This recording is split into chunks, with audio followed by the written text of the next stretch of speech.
was skeptical, but I just defied my disability on camera. What? Well then, should we get into the video? She just wants to be beautiful. She goes. Hello beautiful humans, my name is Paige and welcome back to my channel. If you are new here, thank you so much for being here and I hope you're all doing very, very well. And happy World Cerebral Palsy Day. It is the 25th of March as I'm filming this video and apparently that means it is World Cerebral Palsy Day. Who blinking knew us CP wobblers had a day? I didn't know. I have been on this planet 26 years, a self-proclaimed wobbly, and I did not know that that actually was a thing. We have our own day. It's like Christmas, but better. I mean, that's a lie. Nothing's better than Christmas. I love Christmas. We don't have jingles. Maybe I should make a jingle for World CP Day. CP, I have it, I'm me, and you will notice that I don't know how to rhyme in time because I'm not musically talented. World CP Day. I don't think it's going to catch on to you. Anyway, enough of that. In celebration of National CP Day, I feel like I said World CP Day, but it's actually National CP Day. I thought, why not embrace this by highlighting all the great things about being disabled or about having cerebral palsy? Because despite my moaning, and if you've been to this channel before, you'll know that I love a moan, there are some really good things about being disabled that really get overlooked, and I don't think that's a good thing. I think we should be celebrating our differences and what makes us unique and what makes us us and all the good and dandy things about that. So that's what I want to do today. But other than that, I think we're just going to get straight into the video and I can tell you my top 5/6 good things about being in a wheelchair or having a disability or having cerebral palsy, whatever way you want to look at it. Why do I look like a bird that's just died? Like, what is this pose? Why is this a pose I am opting for?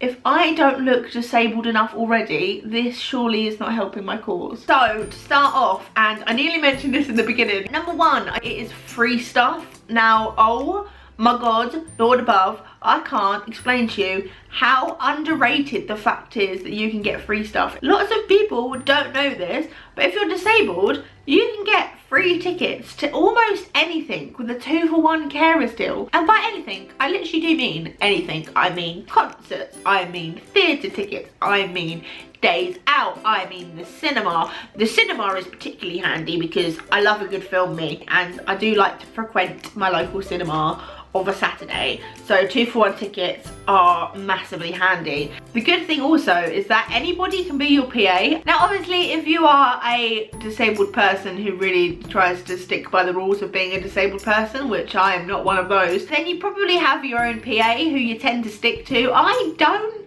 I've never been a very good disabled person. I've never found a PA who has stuck, so it works out really well for me because anyone can be my PA, and this sometimes can be quite implausible, but it still works. I remember once I was 14 and I had a 12-year-old friend and we decided we wanted to go to the cinema, and I thought, oh, do you know what, I get that 2-for-1 carers ticket. So I just went up to the lady and was like, this is my carer, and there's this little 12-year-old like, I'm her carer, and I mean, she clearly wasn't. She was an absolute baby. But they still said, yeah, cool, take the ticket off your pop. It's just ridiculous, really, but it's such a nice little perk. Plus, you have more money to spend on popcorn, which can only be a good thing. And it's not just free cinema tickets. Like, I don't know how it works in other countries, but in the UK we have a thing called a blue badge, which is a badge that you can put in your car, which enables you to get free priority parking. Basically, it's so that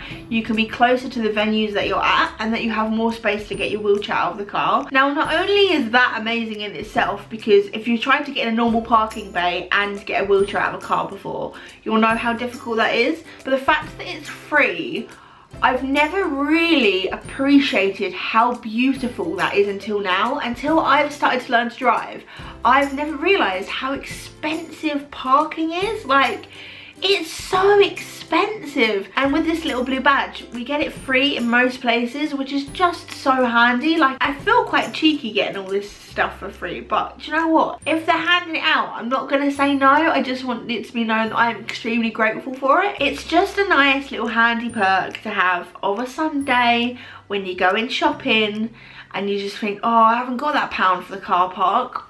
Mate, I've got my badge. We don't need it. Put it in the windowsill, bish bash bosh. Sorted. Plus, it gives me extra money for a coffee at the end of the trip, which is always good.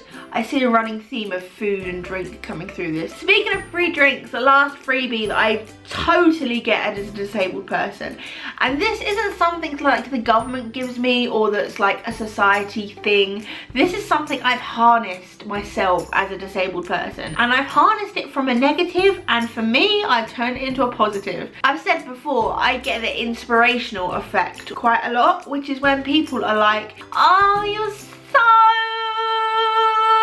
inspirational, and it's just for stupid things like being out of the house. Now, don't get me wrong, I quite like it sometimes when people see me as an inspiration, if they see me as somebody to look up to for the things that I've done or the way that I conduct myself, and that's really nice to have that respect. But for having it just for being out in public is a bit of a condescending attitude. I get this specifically all the time in nightclubs. And I will say, please only do this if you're at the legal drinking age in your country, because I'm not condoning underage drinking.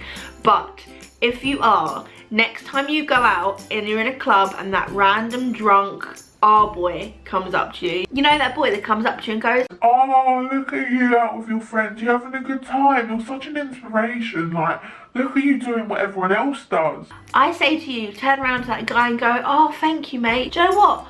I am so much of an inspiration that maybe you could buy me a drink just to, you know, I'm out and I'm doing all these great things and it definitely must deserve a drink. Turn around and say something like that. I guarantee you, 90% of the time their brain will go, inspiration, yes she is, yes she does deserve a drink, oh come on, let's go get her one. Free drinks all night, because I guarantee he won't be the only guy to do it. There'll be several throughout the night that will do it. It just takes a perfectly timed response and a really polite ask for an inspirational drink, and you can save yourself the dollar bills when you're out on a night out. And I'll tell you what, I've been on nights out for under a £5 and I had a sore head in the morning, so it works. So number 2 is in the similar vein to number 1, and this is skipping queues. And I don't mean skipping queues just in the kind of conventional sense of fast passes which you can get nowadays, and I also don't just mean in Primark, because Primark, God love the shop, has its own little disabled paying station, which means you don't have to pay with everybody else. I've never had to queue in Primark because I have my own queue, and trust me, there is nothing more beautiful than knowing you don't have to sit in a Saturday queue in Primark. But what I've noticed more than that recently is I seem to be able to skip queues when there's no real reason for me to be able to skip queues. There's no societal pass that I get, it's just the pity of the wheelchair. And although I'm not one to be pitied, if it does mean I get to skip a queue that's an hour long, I am up for the pity party. I am number 1 pitier, and I will be your pity person as much as you want me to be. A prime example of what I'm trying to say is me and my girlfriend went to London last weekend, and we had a lovely day out, and we decided that we wanted to go get some food. I actually vlogged it, so if you want to see it then the video is down below. But we decided that we wanted to go get some food, and the places that we wanted to go were either not accessible or we literally got completely lost. We were trying to find a steak place for like 20 minutes, literally no idea. So with all this faffing, we were walking around the middle of Trafalgar and it started raining. So we just bolted for the nearest restaurant, and we got there and the lady was like, I'm very sorry to tell you, but we have an hour to an hour and a half wait. And then she noticed I was in a wheelchair, as you do, because is very subtle. As soon as she noticed that, she was like, oh, okay, actually, will you come inside, please? Left my girlfriend outside. Sorry, babe. She was fine. I made sure she was okay. And miraculously, a table was found for us. Seemingly out of nowhere, she found this table and she was like, oh yeah, I thought it'd just be easier because you're in the wheelchair just to get you in straight away.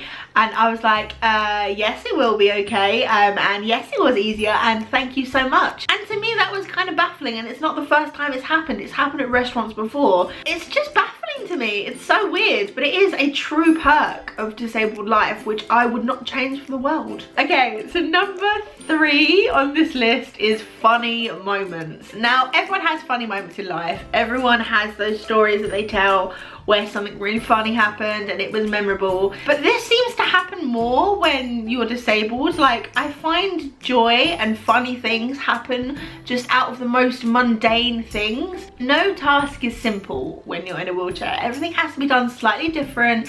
Everything maybe takes a bit longer. But at the same time, there's room for error. And a lot of that time, that error can be quite funny. The other day, my girlfriend was round and I was doing a simple transfer from the bed to the chair. Now, anybody normally transferring from a bed to a chair would stand up.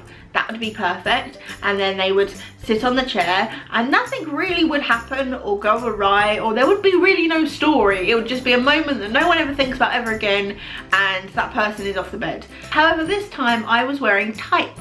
And I decided to get up off the bed to get into my wheelchair, and as I've gone to turn, my foot has slipped from underneath me, and my girlfriend's come up behind me and she's kind of put her feet under my feet to stop me falling, and she sort of put her legs kind of either side of me, so she was kind of on top of me. It was at this point we realised we wouldn't be able to do this alone, and I had to call my mum in while my girlfriend was straddling me. I am lying on my wheelchair, she is on top of me, and my mum has walked in. And it's just one of those moments where, like, whenever would you walk in on your daughter and her girlfriend in a precarious position where one of them was being straddled? And there's so many times like that that's happened before. Even going to the toilet, and I've told this story before on my channel, but I've been to the toilet several times, opened the door to find people having sex in the disabled toilet. Just put you in the weirdest situations and the funniest situations that you never would be in. And it just makes the little things funnier. And it just makes the little things a bit more interesting. A simple transfer can turn into you having a nice little straddle from your girlfriend on a Saturday night.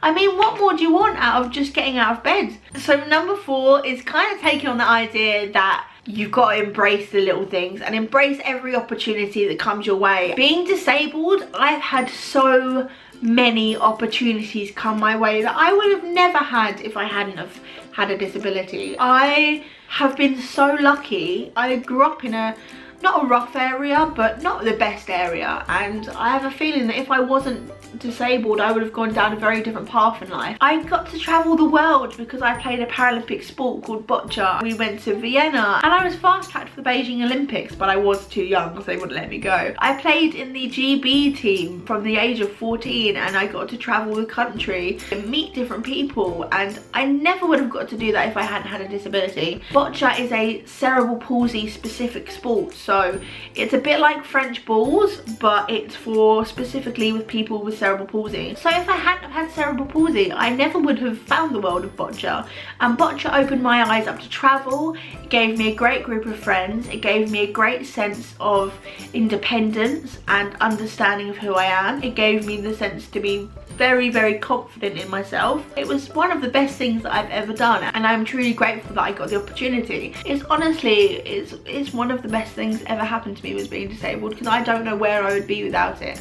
I really have a fear that I would be in a very different place in life. I would have never gone to university. I would have never met the friends I'd met. In turn, I would have never had the experience that I've had that have led me to this exact moment, the people that are in my life right now. And that's scary, because I'm genuinely the happiest I've been in a very long time.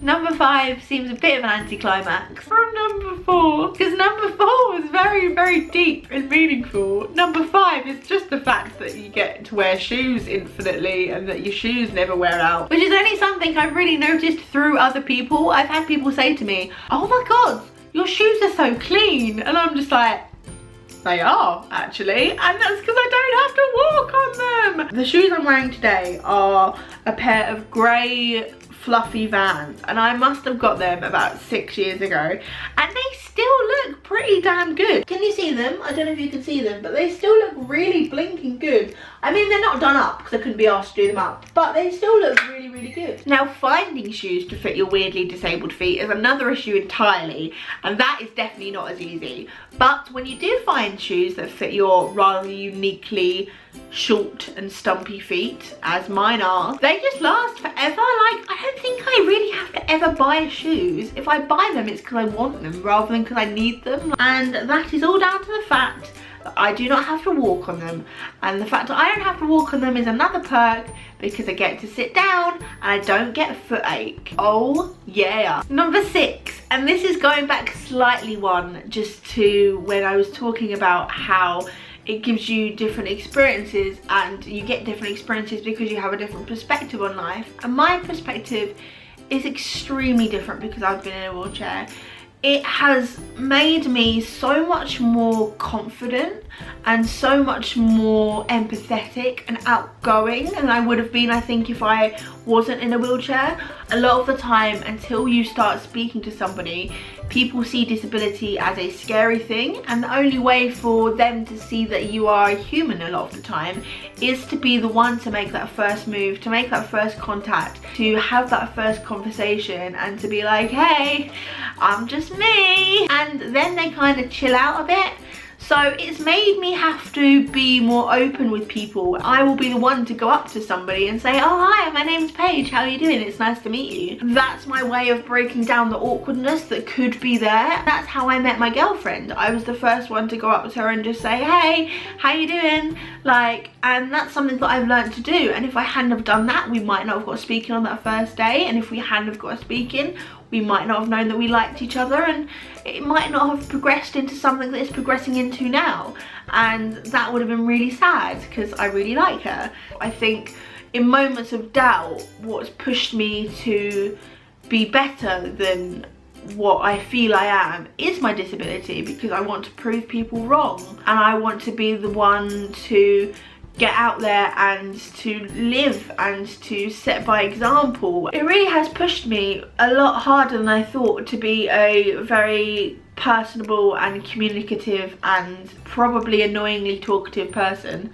I think a lot of people would say that I talk way too much, and I think that's come from my disability, because I've had to get used to speaking to people to break down those barriers. As I said, it's brought people into my life, but it's also brought a sense of independence to me, which is so important. And I know that I can go out and talk to someone and be confident enough and hold my own. That's really important. And lastly, it is a USP. Having a disability is your unique selling point. It is the thing that makes you you. It doesn't define you, but it makes you stand out from every other human being on this planet. Your disability is a beautiful, unique part of yourself, and it is something that can help you, it can excel you. I always use my disability as part of a job interview. When they say to me, what can you bring that someone else can't bring? I can bring my disability and